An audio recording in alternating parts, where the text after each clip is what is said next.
Hey Ty, man, what is going on? What is Nothing going much, on? man. How you doing? I'm doing great. I'm doing phenomenal. It's good to see you. It's my buddy Ty. We go way back, Way back. way back. So, man, you called me. Gosh, I don't know how long it was, and you had this idea for a project, the Mhm. Griot and Grits Project. Yeah, yeah. Now, what is this? You got to Oh, tell me a little bit more about that. You always have these ridiculous, crazy, amazing ideas, thank and you, this thank one's you. sunk in. So let's talk Yeah, about Griot and Grits. What is it yeah. about? Let's talk about it. But first, let's talk about the fact that even when I called you, a lot of times I call you, dude. I might get a call back in a week, maybe a month. But one of the cool things about this one, I got you on the phone immediately, right? And we kind of chopped it up about Griot and Grits, right?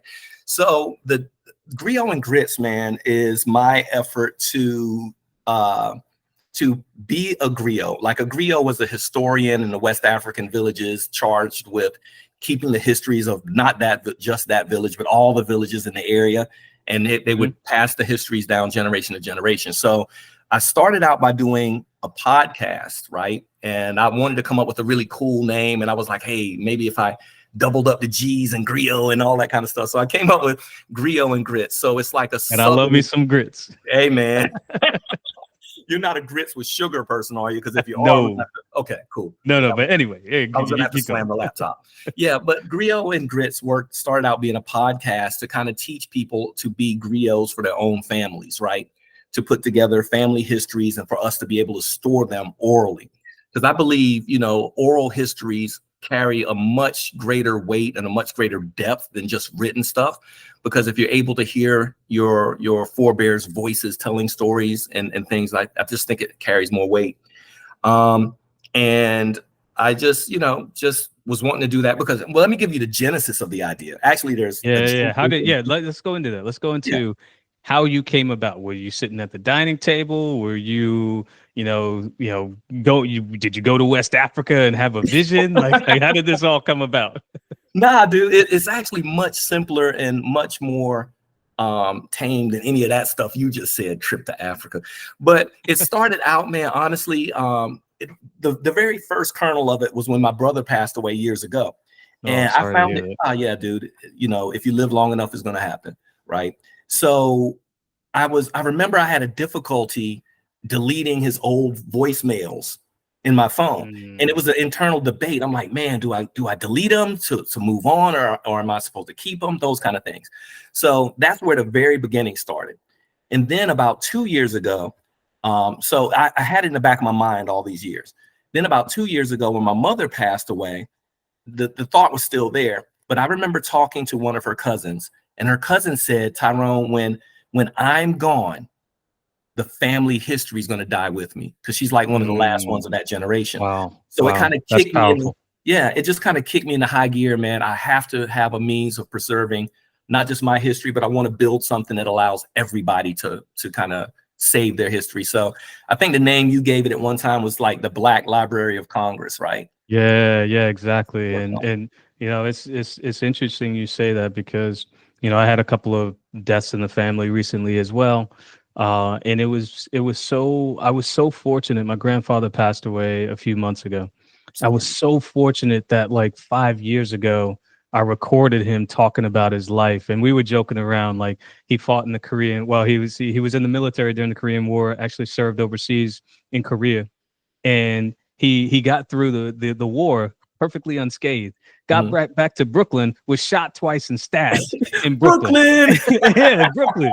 And so it's just the crazy stories and just Yeah. stories from my grandmother about how one of my ancestors shot the sheriff's dog, and they were literally the sheriff. The whole police force was out to murder my family member that shot this dog, and they had to hide him in the back of a trunk just to Wow. get out of the state, and we never returned. Like we never went back, and like all these stories, Yeah. it's so important to me. Why did the Griot and Grits project resonate so much with me?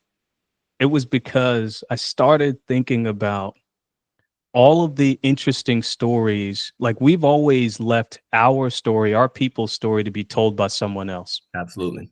Yeah. It's time for us to be the ones to tell that story. And in a time where we're hearing less about Black history in schools. We're hearing less about Black history in the public arena. They're not teaching as much about the Civil War and slavery. They're not teaching about Jim Crow and what our grandparents and what our great grandparents went through. Yeah. To me, this is the time for us to capture that before these people pass away, our ancestors pass away, our relatives pass away, and we should be the ones to tell those stories. Yeah. And you actually touched on another reason why I want to do this and the way that I'm doing it. You had mentioned that you recorded your grandfather talking or speaking, right? My sister, I know before my mother had passed away, had recorded some stuff from her. But to me, that's just like, those stories that you recorded might not be shared with your siblings and stuff. Yep. Yeah. So it's they're just all over the place. And when I was talking to my sister about it, I equated it to kind of like writing a note on the back of an envelope, right? Yeah, something happens. So I got to remember this, and you write it on the envelope, then you lose the envelope. What are you going to do? Yeah, what are you going to do? It's gone. And it makes it even worse, though, when you have separate people writing about the same thing on separate envelopes and everybody loses theirs, right? So I was thinking it would be, a really cool project. Not just cool, man. I think it could be life-changing project to give people one place that they could keep their family histories, man, and kind of search for them and things like that. And hear, like, I would get a real kick if I was still around to hear my great grandkids hearing my daughters or their daughters or whatever talking about me in their voices, hearing those experiences, man, even those stories that might not get captured on like, paper or whatever, or, I just think it's something that's going to help cross generations and save histories. Now is the time for us to start to tell these stories. And to me, there's a little bit of an education to the upcoming generations, because it's so important for them to hear what happened, but from our words and what our people went through in order to understand and even be protected for when their liberties may be taken away from them in the future, and be aware of what the world was like when we didn't have. Right. I can hear that from my grandfather. And I remember my great grandmother talking about all these things, and my great grandfather talking about what the world was like before we had these freedoms.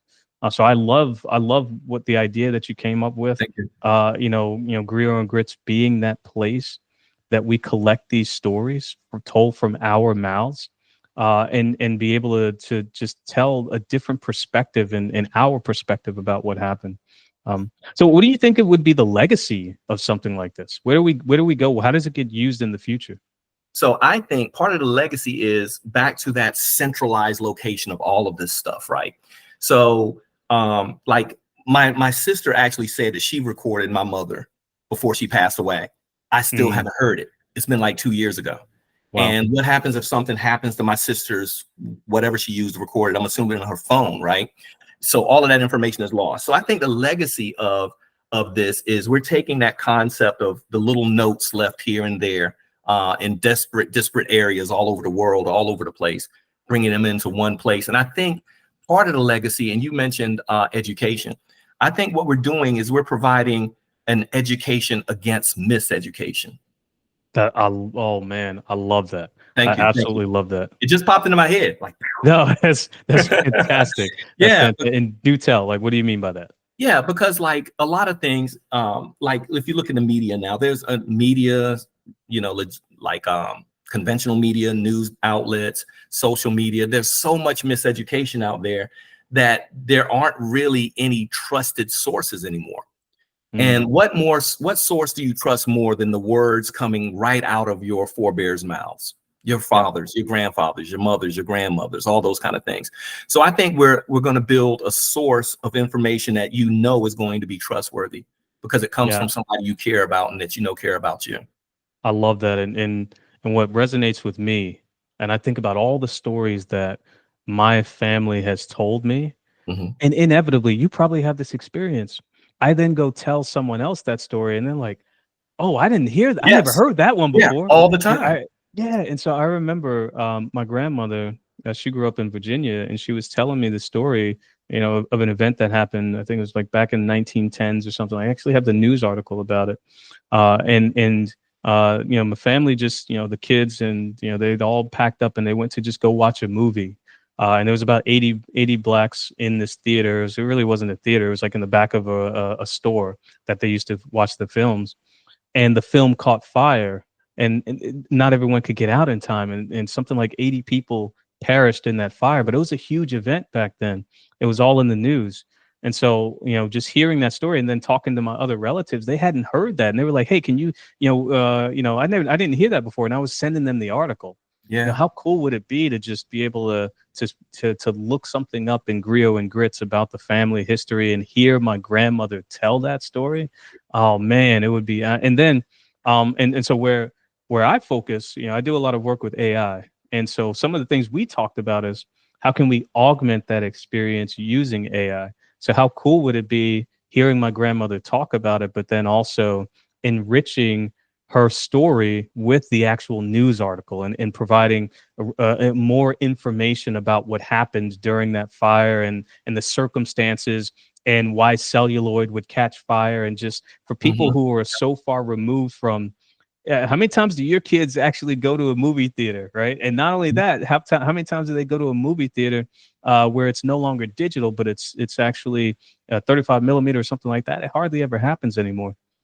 So like being able to use AI to enrich those stories, to fill in the gaps, to provide that extra context, I think it could be amazing. I don't know. Yeah. What do you think about that? No, I agree completely, man. Because one of the things I've said and that I believe is the farther that people get from the struggle, the harder it is to believe that there ever was a struggle. Man, you got some So powerful words today. thank you. I dress up pretty good. So yeah, dude. And so I think, using AI to bring in those extra elements, because you already have that built-in believability because it's somebody in your family, right? Yeah. But to bring in the news articles, and in some cases, like let's say someone said they fought in a war, and to bring in the sound effects and all those kind of things to just build upon that story. Dude, I think you mentioned before, it's almost like, allowing people to build their own version of a Ken Burns documentary. Yeah. Everybody gets Ken Burns as Yeah, their director, yeah, right? exactly. And that immersive experience, because, we see it time and time again. When you do the full spectrum, it's not just some words that you read in a book. It's Yeah. not just something that you hear, but it's the full thing. It's your sight, it's your sound, it creates that feeling, that Mhm. emotional connection. And even though you'll be listening to your relatives, to your ancestors, talking about these events, now you're providing the context, which allows you to emotionally connect to it. And I think Yeah, that's going to be yeah, an amazing experience. absolutely. Yeah, agreed. Cool.